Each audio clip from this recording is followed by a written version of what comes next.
Alors, on continue avec d'autres études de cas avec Catherine Frisol, qui est directrice de projet au COGESAF, où elle travaille depuis maintenant 20 ans. Elle a une formation multidisciplinaire en biologie et en géomatique et a mené des projets de recherche universitaire faisant appel à la modélisation hydrologique. Ce bagage technique combiné à son travail de concertation à l'OBV lui permettent de saisir les enjeux entourant la gestion intégrée des barrages. Alors, Catherine, je te laisse.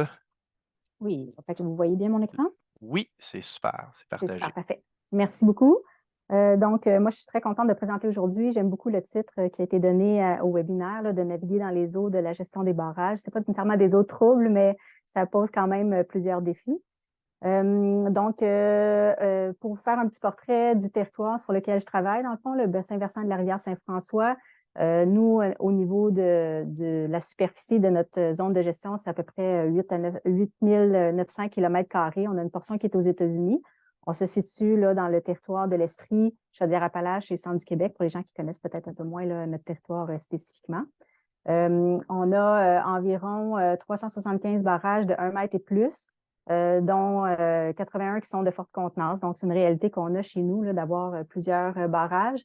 Les propriétaires sont majoritairement des propriétaires privés. On a plusieurs barrages quand même qui sont détenus par soit le gouvernement, le ministère de l'Environnement et les municipalités. On a aussi, mettons, la moitié des barrages à forte contenance qui ont été construits pour des usages récréatifs. Donc, c'est pas nécessairement des usages liés à la sécurité des usagers là, en amont ou en aval. Puis, on a plusieurs autres barrages qui servent à d'autres fins, mais qui ont aussi des usages récréatifs qui sont associés. Puis, on en a quand même plusieurs aussi qui ont les autres usages, l'hydroélectricité, prise d'eau, régularisation des niveaux d'eau. Donc, c'est une grande variété d'usages de barrages. Donc, les OBV, par leur mandat, on est un peu au fait là, de différentes préoccupations qui peuvent être partagées par des organisations ou des citoyens sur notre territoire. Ce qui nous a mené en 2019 à démarrer un projet qui s'appelle le projet Acclimatons-nous, qui est issu d'une collaboration avec l'Université de Sherbrooke, particulièrement la faculté de génie et la faculté de droit.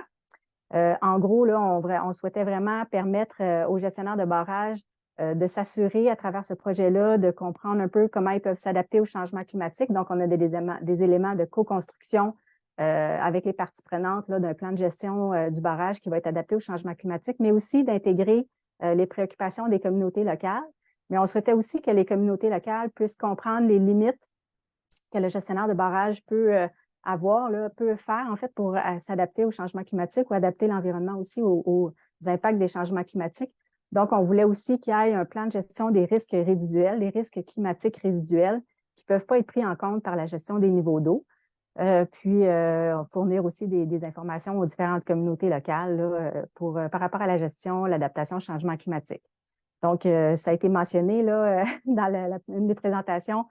Si on parle du fait qu'on ne peut pas faire apparaître de l'eau ou faire disparaître de l'eau, bien, c'est sûr qu'il y en a pour plusieurs là, où le niveau d'eau ne sera pas satisfaisant, mais on doit apprendre à naviguer là, dans ces différentes gestions de conflits d'usage-là.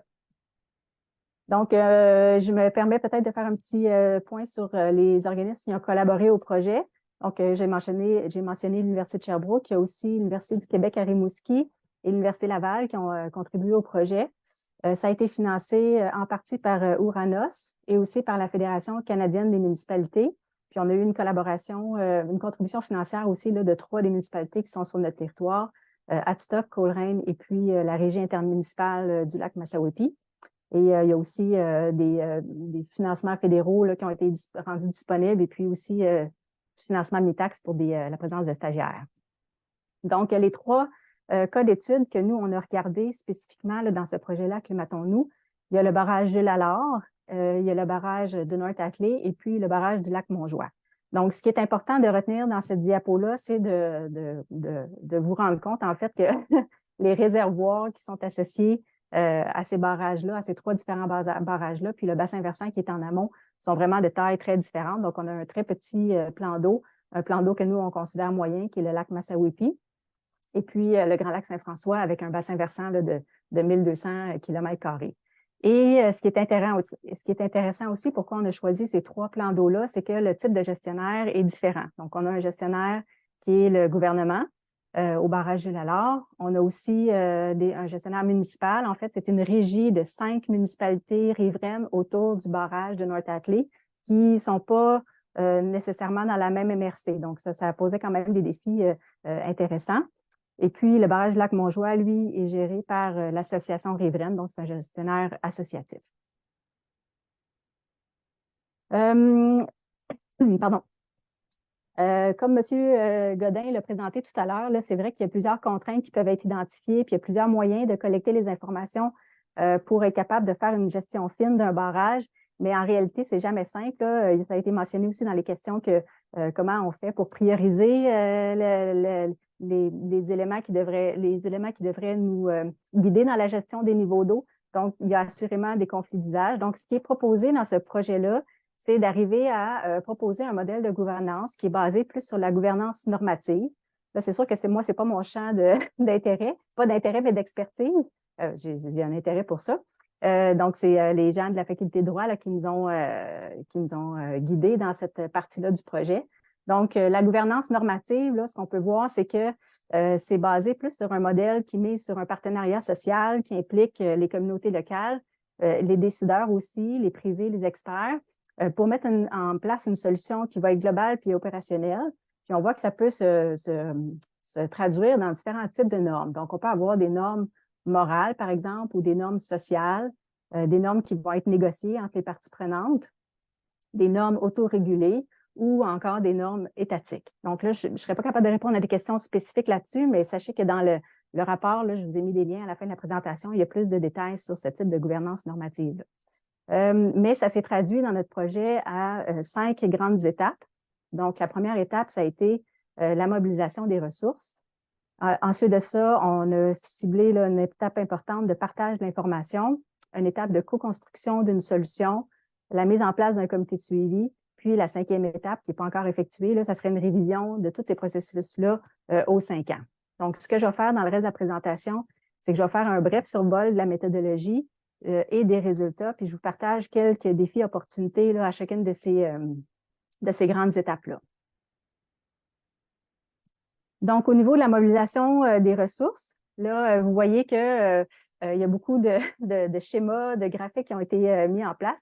En fait, on a eu la participation là, de plusieurs chercheurs et d'étudiants aussi qui ont fait leur projet de maîtrise là, sur ce projet-là, donc qui ont été responsables de la collecte des informations. Dans cette étape-là, on avait un objectif important, c'était de bien comprendre la problématique. Donc, il y a un questionnaire qui a été passé aux différentes parties prenantes et aux gens potentiellement impactés. Donc, on a été capable de dégager qu'il y avait les enjeux, en fait, l'importance des enjeux était différente selon le cas d'étude qui était regardé en détail. On a voulu aussi en apprendre un petit peu plus sur les liens qu'il pouvait y avoir entre les différents acteurs. Donc, on a fait une analyse de réseau social. Là, vous voyez, il y a 2 exemples là, de cartographie ou de schéma là, de l'analyse de réseau social. Puis, vous voyez que dépendamment du plan d'eau, ça peut être plus ou moins complexe là, comme nombre d'acteurs et comme interaction entre les acteurs.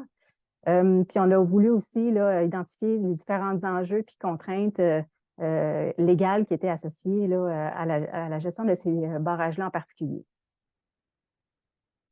Donc ici, au niveau de la mobilisation des ressources, évidemment, là, vous avez vu qu'on a collecté plusieurs informations, mais parmi les contraintes puis les éléments qu'on pouvait faire ressortir là, au niveau réglementaire, dans la figure qui est en bas à gauche, là, je ne m'attends pas à ce que vous soyez capable de lire, mais les présentateurs précédents ont été capables de résumer là, beaucoup de cette information-là, mais vous comprendrez qu'il y a beaucoup de contraintes qui viennent au niveau des lois et règlements qui sont soit au niveau provincial ou soit au niveau fédéral. Donc, les gestionnaires de barrages doivent éventuellement prendre en considération plusieurs contraintes légales.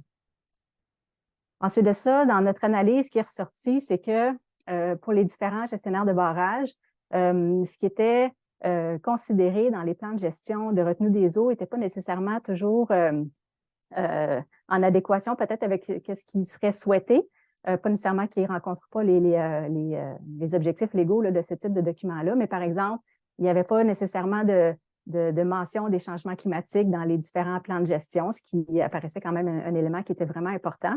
Il y avait des endroits où il y avait des servitudes qui avaient été répertoriées dans le temps, mais qui ne se répercutaient pas nécessairement dans les plans de gestion ou qui n'avaient peut-être pas suivi avec le changement de propriétaire. Et il y avait quand même certains éléments, certains barrages où il pouvait y avoir un facteur de pondération des niveaux d'eau et des débits qui pouvait être pris en compte là, pour l'intégration des changements climatiques. Mais dans certains cas, on a été quand même étonnés de voir qu'il y avait certaines mettons, réglementations de base qui n'étaient pas nécessairement respectées. Donc, il y a un des propriétaires de barrages qui n'avait pas nécessairement un débit réservé d'identifier dans son plan de gestion. Puis, même à certaines périodes de l'année, il pouvait ne pas avoir de débit du tout là, sortant de ce plan d'eau-là. Donc, pour la mobilisation des ressources, les défis principaux qu'on a identifiés, c'est que, bon, évidemment, là, ça fait l'objet d'une étude de recherche universitaire. C'est des cas d'études qui ont été faits. C'est important de définir le territoire qui va être étudié. Donc, oui, on peut prendre le bassin versant qui est en amont, mais pour certains enjeux ou certaines problématiques, il va falloir aussi qu'on détermine le territoire qui va être affecté en aval, quand on parle entre autres des inondations ou même au niveau faunique. Ça a été un défi aussi qu'on a quand même relevé là, dans l'équipe multidisciplinaire, c'était d'avoir un vocabulaire commun. Donc, on avait d'un côté des juristes, de l'autre côté des ingénieurs, puis il fallait qu'on soit capable de comprendre les mêmes termes, d'avoir les mêmes définitions.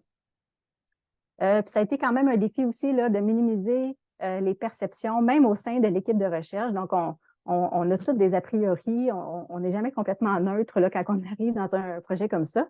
Puis ça a été quand même un grand défi là, à rencontrer, qu'on a rencontré. Par contre, les opportunités qu'on a vues pour l'étape de mobilisation des ressources, c'est que de travailler avec l'OBV, évidemment, on a quand même une bonne connaissance de notre territoire parce qu'on connaît beaucoup les acteurs, puis on est souvent au courant de problématiques plus précises là, qui ont déjà été mentionnées. Puis ça a été facile pour nous là, de suggérer le démarrage de l'analyse de réseau social pour être capable d'illustrer vraiment le lien qu'il peut y avoir entre les différents acteurs. Donc, maintenant, pour la deuxième étape, qui était la production et le partage d'informations, bien, c'est sûr que, comme vous pouvez voir à gauche, là, on a fait des capsules d'informations parce que c'était vraiment très important d'être capable de transmettre l'information qui était générée dans le projet.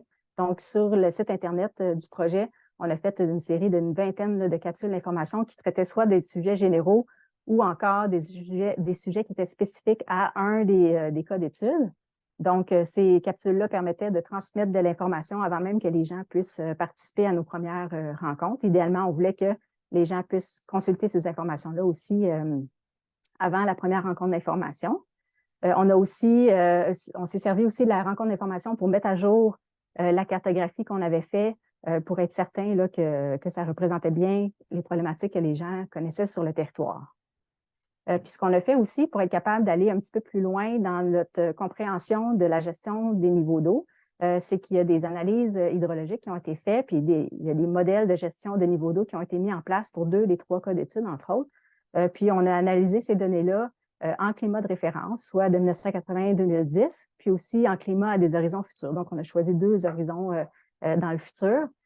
Puis, ce qu'on a fait, c'est qu'on a fait une différentes simulations. Donc, vous pouvez voir ici qu'on a regardé qu'est-ce qui se passait en climat actuel puis en climat à l'horizon futur pour la gestion actuelle des niveaux d'eau. Puis, après ça, on a fait des modifications dans le modèle, dans le fond, de gestion des niveaux d'eau pour voir comment ça peut avoir des répercussions sur les niveaux d'eau du plan d'eau et puis les débits sortants. Là, vous voyez qu'est-ce qui est encadré, dans le fond, c'est des modifications qui ont été faites là, dans les scénarios de gestion. Là, évidemment, ces scénarios-là ne sont peut-être pas nécessairement si représentatifs de ce que les citoyens ou les organisations locales pouvaient désirer qu'ils soient modélisés. Mais vous allez le voir, là, il y a tout un défi au niveau de la coordination du temps entre les étudiants des différentes facultés là, pour être capable de réaliser des avancées dans leur projet. Donc, si je vous présente, par exemple, des résultats qu'on avait, ça peut peut-être paraître un petit peu obscur, là, ces types de courbes-là. Mais ce que vous pouvez voir, qui est la ligne, soit ici en bleu turquoise ou la ligne qui est en noir, dans le fond, c'est la courbe cible. Donc, c'est les niveaux qu'on souhaite atteindre en faisant une gestion des niveaux d'eau là, à chacun des plans d'eau. Et vous voyez les différentes couleurs, dans le fond, c'est les différents horizons de temps qu'on a étudiés. Donc, pour la figure, les deux figures qui sont à gauche, ce que vous voyez au niveau de la flèche, c'est que si on se met, en fond, en gestion actuelle, la figure qui est en haut à gauche, on voit que avec certaines modélisations, on peut anticiper là, que dans un horizon lointain, en plein été ou au début de l'automne, on soit dans un niveau d'eau qu'on n'est pas capable de maintenir parce qu'il n'y a pas assez de précipitations. Mais si on adapte un petit peu la gestion de notre barrage, on pourrait corriger la situation pour être capable de maintenir le niveau d'eau souhaité tout au long de l'été puis au début de l'automne. Par contre, quand on regarde les figures de gauche, on s'aperçoit que, bien, je vous guide là-dedans, là, pas que vous vous en rendiez compte par vous-même, mais on voit que déjà, dans la figure d'en haut, dans le scénario de gestion actuel, on a de la difficulté à maintenir le niveau d'eau de la courbe cible en plein été. Puis ici, on voit que même si on fait une gestion adaptée, en modifiant certaines opérations au niveau de la gestion du barrage, on a toujours de la difficulté là, à atteindre cette cible-là, cette courbe guide-là. Donc, ce que je veux que vous reteniez dans ça, c'est que oui, dans certains cas, on va pouvoir adapter la gestion des barrages pour prendre en compte les changements climatiques, mais dans d'autres cas, ça ne sera pas possible de le faire. Donc, il faut être capable d'être résilient et de trouver d'autres solutions. Donc, les défis et opportunités qu'on a identifiés par rapport à ces étapes-là. Donc, les défis, ça a été de former puis d'informer les participants à la co-construction. On a été relativement chanceux parce que dans les différentes activités qu'on a organisées, c'est souvent les mêmes représentants qui participaient, mais des fois, il y avait des modifications là, des délégués. Donc, ça, c'est pas nécessairement évident. C'est beaucoup d'informations à partager. Donc, ça n'a pas été évident non plus d'être capable de tout transmettre ce que nous, on avait là, dans nos documents, dans nos rapports puis dans notre tête. L'échéancier aussi, avec la recherche, ça n'a pas été évident parce que là, comme je le disais tantôt, les différents étudiants puis les chercheurs, là, on n'arrivait pas à travailler toujours à la même vitesse puis d'être prêt à livrer les choses au bon moment opportun. Par contre, on a identifié quelques opportunités, donc d'utiliser des modèles qui permettent de simuler des situations potentielles, même si on n'a pas pris exactement les scénarios que les gens auraient souhaités. Ça permettait quand même de montrer qu'on était capable de faire une certaine adaptation de la gestion des niveaux d'eau, puis comment ça pouvait réagir aussi. Donc, ça nous a quand même aidé dans la planification. Puis, ça nous a permis d'avoir une meilleure compréhension aussi de l'impact des changements climatiques. Et au niveau de l'étape 3, qui était la co-construction d'une solution, dans le fond, cette étape-là regroupait la création d'un espace de dialogue avec des médiateurs. Donc, il y avait un médiateur du dialogue, justement, et puis il y avait aussi un médiateur scientifique pour être capable de vraiment s'assurer que ce sont des faits qui sont rapportés et non pas juste des perceptions. Les experts ils nous ont aussi fourni des scénarios de gestion, comme je l'ai montré tout à l'heure, pour aider à la co-construction des solutions. Donc, il y avait aussi une formation, une séance d'information préalable, mais on a tenu par la suite 2 rencontres de co-construction. Donc, vous voyez, la première, c'est l'atelier 1, puis la deuxième, c'est l'atelier 2. Donc, vous voyez les objectifs qui étaient relatifs là, à chacune des présentations, chacune des rencontres. Donc, vous voyez que dans l'atelier 1, c'était vraiment là, de commencer à regarder c'est quoi le potentiel de résolution des enjeux par la gestion du barrage. Donc, on amenait les gens à réfléchir, est-ce que avec telle problématique, on est capable de faire une modification de la gestion du barrage qui nous amène à régler le problème, de réfléchir à des solutions alternatives, donc de les faire cheminer là, justement dans cette compréhension-là, de réfléchir à un scénario optimal, puis aussi de nous poser certaines questions auxquelles on pourrait répondre entre-temps de l'atelier 2. Donc, l'atelier 2, lui, était dédié, dans le fond, aux objectifs suivants. C'était de schématiser, encore une fois, l'impact des différents scénarios sur les enjeux avec des résultats des scénarios qu'on avait modélisés. Idéalement, de choisir le scénario optimal, puis de travailler aussi sur les risques résiduels. Il y a eu à peu près 5 à 6 mois de délai là, entre les 2 rencontres, juste pour vous donner une idée. Fait que on a pu travailler sur certaines réponses, puis on a pu laisser les gens aussi là, compléter leur prise en compte de l'information qu'on pouvait générer. Donc, voici un exemple là, de ce qui peut avoir ressorti là, de nos différentes rencontres. En fait, pour les trois cas d'études, ce qui est présenté en haut dans le tableau, ce sont les contraintes actuelles, donc les éléments qui sont identifiés là, dans les plans de gestion, par exemple, ou ce que les gestionnaires de barrage peuvent utiliser. Puis ce qu'on a mis en bas dans la deuxième partie du tableau, dans le fond, c'est les solutions qui sont issues de notre co-construction. Donc, on voit que dans certains cas, comme le barrage Jules Allard, c'est le statu quo qui a été retenu. On voit aussi que dans le barrage de North Ackley, on garde le statu quo, mais on voulait quand même faire une révision au bout de 3 ans. Et il y a certains ajustements, par exemple, dans les dates de modification, d'ouverture puis de fermeture des vannes qui ont été proposées, qui pourraient facilement être mis en place. Puis, pour le troisième cas d'étude, il manquait un petit peu d'informations. Donc, là, c'est sûr qu'il n'y a pas de changement qui a été fait de façon drastique là, ou à la cote maximale d'exploitation, par exemple. Mais comme on s'était rendu compte qu'il y avait certains éléments réglementaires qui n'étaient pas respectés, entre autres le débit écologique, ben là, ça a été demandé vraiment de maintenir un débit d'étiage là, en tout temps. Donc, encore une fois, là, les défis opportunités, puis il me reste pas beaucoup de temps. Les défis opportunités là, qu'on a identifiés par rapport à cette étape-là, ça a été bon, de faire la gestion des perceptions là, qui peuvent être très tenaces. Fait que même si on a apporté de l'information pertinente, factuelle et tout par rapport à tous ces enjeux-là, il y avait quand même des gens qui gardaient leurs idées un peu préconçues. Dans la salle, il y a toujours des experts qui ne sont pas nécessairement experts, des fois qui peuvent monopoliser la discussion là, dans les rencontres. Puis on doit quand même noter que l'OBV, dans ça, a peut-être une pseudo-neutralité. Donc, on a quand même un petit peu un parti pris des fois pour l'environnement ou des choses comme ça. Donc, ce n'est pas évident nécessairement de trouver notre place comme il faut. Par contre, dans les opportunités, bien, la présence du médiateur du dialogue, ça, c'était très, très apprécié. Puis ça nous a aidé à avoir des belles discussions, là, puis d'avoir des rencontres qui étaient faites de façon respectueuse. Mais il y a aussi la disponibilité des simulations aussi faites par les chercheurs qui avaient été identifiées comme quelque chose de très, très positif. Ici, maintenant, au niveau de l'établissement des mesures de suivi du comité de suivi, donc il y a justement un comité de suivi qui est mis en place. Il y a aussi une évaluation de la démarche de gouvernance qui est en cours d'évaluation. Puis, on voudrait aussi assurer la révision là, aux 5 ans. Quelques défis encore, opportunités. Dans le fond, la disponibilité des ressources humaines puis du financement, ça, c'est sûr que c'est un gros défi pour maintenir ce type de projet-là dans le temps. Maintenir la mobilisation aussi des participants. Et aussi répondre aux attentes en fait qui vont avoir été créées là, dans ce type de projet-là. Mais les opportunités là, de collaboration puis de reconnaissance, la pertinence des plans de gestion résiduelle, des risques résiduels, c'est quelque chose qu'on a soulevé comme des opportunités intéressantes. Donc, je conclue ici maintenant.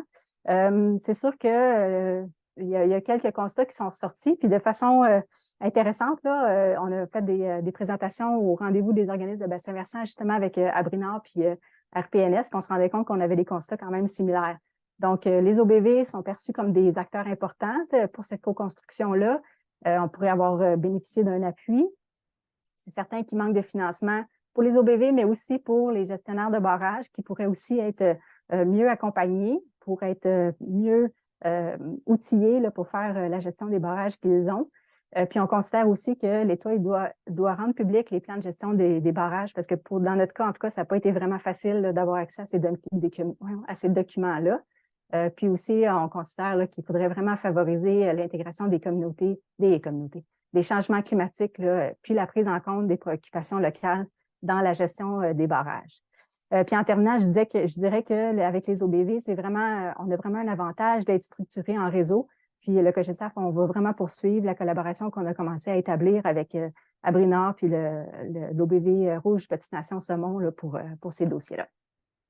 Merci beaucoup. J'ai mis quelques liens qui sont disponibles. Super, merci Catherine.